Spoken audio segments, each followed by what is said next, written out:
बिलारी विधायक मोहम्मद फहीम इरफान के कैंप कार्यालय एमआई हाउस पर सपा से पूर्व सांसद धर्मेंद्र यादव ने पत्रकारों से प्रेस वार्ता की। प्रेस वार्ता के दौरान उन्होंने जमकर भाजपा पर निशाना साधा और बोलते हुए कहा कि मौजूदा सरकार चलाने में पूरी तरह विफल है। भाजपा सरकार में बहन बेटियां सुरक्षित नहीं हैं। दिन प्रतिदिन रेप की घटनाएं बढ़ती जा रही हैं। सरकार पूरी तरह विफल हो चुकी है। उन्होंने किसानों के हित में बात करते हुए कहा कि भाजपा सरकार किसानों का उत्पीड़न कर रही है। उन्होंने कहा कि अब जनता सब कुछ जान चुकी है। आने वाला समय समाजवादी पार्टी का है। युवाओं से लेकर बुजुर्ग हर व्यक्ति समाजवादी पार्टी के साथ कंधे से कंधा मिलाकर खड़ा है। आने वाले चुनाव में देश और प्रदेश की जनता भाजपा सरकार को मुंह तोड़ जवाब देगी। उन्होंने उपचुनावों पर बोलते हुए कहा कि जहां जहां उपचुनाव हो रहे हैं हम वहां पर पूरी तरीके से जीत रहे हैं। बिलारी से विशाल चंद्रा की रिपोर्ट। नौगावा सादात के चुनाव में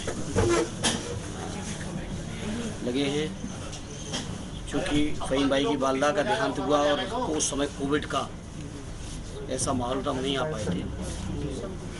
परिवार को अपनी तरफ से संवेदना देने मैं आया हूँ। हमारा पुराना परिवार है और हम लोग चुनाव में लगे हुए हैं। पूरा यकीन है कि हम लोग बड़े वोटों से चुनाव नौगावा का भी जीत रहे हैं और नौगावा के साथ जो और 6 चुनाव प्रदेश में चल रहे हैं, सभी में समाजवादी पार्टी की जीत होगी, गठबंधन के साथ ही लोकदल की। आगे क्या रहेगा सांसद जी आगे 22 में? समाजवादी पार्टी माननीय अखिलेश यादव जी के नेतृत्व में उत्तर प्रदेश की जनता के आशीर्वाद से फिर से एक बार सरकार बनाएगी और उत्तर प्रदेश से जन विरोधी योगी जी की सरकार को हटाएगी भी। और जो हमारी सरकार बनेगी वो प्रदेश की जनता के हितों के लिए, बेहतरी के लिए पहले भी बहुत ऐतिहासिक काम हुए हैं और आने वाले समय में और ऐतिहासिक काम होंगे। युवाओं के लिए, रोजगार के लिए स्वाभाविक तौर पे हमारे लीडर माननीय अखिलेश जी जो युवा हैं और युवाओं के लिए जितना बेहतर वो सोच सकते थे और कर सकते थे, उन्होंने करके दिखाया है।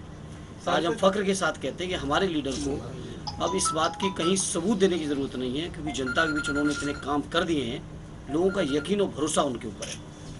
महंगाई को लेकर क्या जाएगा? महंगाई तो ये बीजेपी के लोगों से पूछिए, इसका तो जवाब वही देंगे ना, क्योंकि इन्होंने जनता को जिस तरह से गुमराह किया कि बहुत हुई महंगाई की मार, अब की बार इनकी सरकार, अब की बार उनकी सरकार, अब की बार बीजेपी की सरकार। अब उसका जवाब बीजेपी के लोगों को देना चाहिए। सांसद जैसे भाजपा और भाजपा का गठबंधन हुआ, इसमें क्या कहिए? देखिए, हम लोग तो पहले भी कहते थे, आज उन्होंने खुद ही कहा है उन्होंने। एक समाजवादी पार्टी, अब कौन किसका गठबंधन हो रहा है नहीं हो रहा है इसकी परवाह किए बिना समाजवादी पार्टी जनता के साथ है और जनता समाजवादी पार्टी को जिताएगी। भाजपा का नारा है कि बेटी पढ़ाओ बेटी बचाओ, और भाजपा के उसमें काफ़ी बलात्कार और काफ़ी घटनाएं हो रही है, इसमें आप क्या कहेंगे? देखिए, बीजेपी के लोगों के बारे में हम इतना ही कहेंगे कि जो ये नारा दें, जो ये भाषण दें, आप ठीक उल्टा समझना। और मैं यूँ ही नहीं कह रहा हूँ, मैं तथ्यों के साथ कह सकता हूँ। 2014 में कहा कि हर साल 2 करोड़ नौजवानों को रोजगार देंगे। हालत क्या हुई? जीएसटी, नोटबंदी और अब कोविड के बाद, लॉकडाउन के बाद, मैं समझता हूँ 10 करोड़ लोग ऐसे हैं जो बेरोजगार हुए हैं, जिनके पास अपना रोजगार पहले से था। सरकारी सेवाएं लगातार छटनी हो रही है। जितनी गवर्नमेंट विभागों से लेके एजेंसीज हैं, प्राइवेटाइज की जा रही हैं, तो रोजगार तो लगातार बीजेपी के लोग घटा रहे हैं। जैसे कि बिहार चुनाव चलाओ, बिहार चुनाव में ये भी कहा जाता है कि भाजपा सरकार आएगी तो कोविड-19 की दवाई दी जाएगी। अगर भाजपा सरकार नहीं आती है तो बिहार में कोविड-19 की दवाई नहीं दी जाएगी। ये तो बीजेपी के लोगों से पूछो। और यूपी में चुनाव नहीं है, यूपी में चुनाव नहीं है और प्रदेशों में चुनाव नहीं है, तो क्या वहाँ फ्री में नहीं मिलेगी? और क्या बिहार में चुनाव के बाद मिलेगी? क्योंकि बिहार को पहले 1.5 लाख करोड़ का पैकेज भी मिला था। बिहार में अगर आपके कोई मित्र हो तो पूछिएगा वहाँ कितना पैकेज पहुँचा है। तो बीजेपी के लोग चुनाव में क्या नारे दे दें, कोई पता नहीं।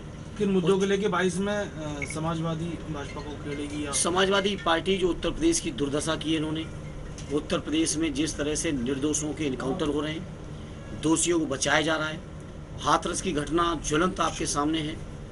बच्ची के साथ जो हुआ, और एक हाथरस ही नहीं, कुछ ही दिन के अंदर हाथरस से सटे हुए इगलास में हुआ, और इगलास ही नहीं, पूरे उत्तर प्रदेश के अंदर कोई जिला नहीं बचा होगा जहाँ इस तरह की घटनाएं नहीं की जा रही हैं। ये बीजेपी के लोगों ने कानून व्यवस्था नहीं संभाल पाई, महंगाई नहीं संभाल पाई, रोजगार नहीं दे पाए, किसानों के गन्ने का भुगतान नहीं कर पाए, किसानों की आमदनी नहीं बढ़ा पाए।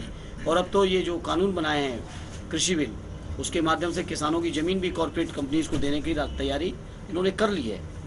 तो ये लगातार कॉरपोरेट के कुछ घरानों के लिए तो काम कर रहे हैं, लेकिन देश के इतने बड़े आवाम के खिलाफ काम कर रहे हैं बीजेपी के लोग। और ये समाजवादी पार्टी इन तमाम चीज़ों को लेकर आज भी लड़ रही है और जनता के बीच इन मुद्दों पर जाएगी, और पूरा यकीन है जनता समाजवादियों पर ही भरोसा करेगी। राज्यसभा चुनाव में बसपा की राजनीतिक मायावती ने इस तरह का आरोप लगाया है कि समाजवादी पार्टी तोड़फोड़ की राजनीति कर रही है और इसके गंभीर परिणाम भुगतने पड़ेंगे, और ये भी चेतावनी दी है कि विधान परिषद के चुनाव में जो है हम कुछ भी कर सकते हैं। इस बारे में क्या कहना है आपका?